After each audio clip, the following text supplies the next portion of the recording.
আলোকে আমরা মনে করি যে আমাদের সংশ্লিষ্ট সকল পক্ষকে ধৈর্য ধারণ করতে হবে এবং যেখানে আমরা নিজেরা নির্ধারণ করে দিচ্ছি আজকে শাহবাগে কিংবা বাংলাদেশের যে কোনো অঞ্চলে আমরা এখানে নিজেরা যদি পার্বত্য চট্টগ্রামের যারা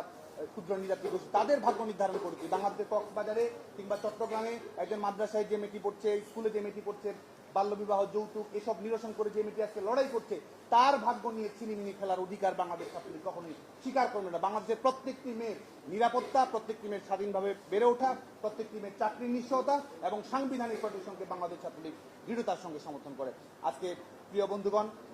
যে কারণে সংবিধানে আমাদের 29 ধারার মধ্যে যেটি রয়েছে, সমতার যে নীতি রয়েছে, সেটিকে আমরা সমর্থন করি এবং একই সঙ্গে অনগ্রসর জনগোষ্ঠীর প্রতি যে আমাদের দায়বদ্ধতা রয়েছে, ব্যাকওয়ার্ড সিটিজেনের প্রতি যে আমাদের দায়বদ্ধতা রয়েছে, সেটি প্রতিপালিত হওয়ার জন্য আহ্বান জানাই। আরেকটি বিষয় আমরা বলতে চাই যে আমাদের একটি স্লোগান দেওয়া হচ্ছে, এটি অনেক সময় পপুলিস্ট স্লোগান হলেই যে সেটিকে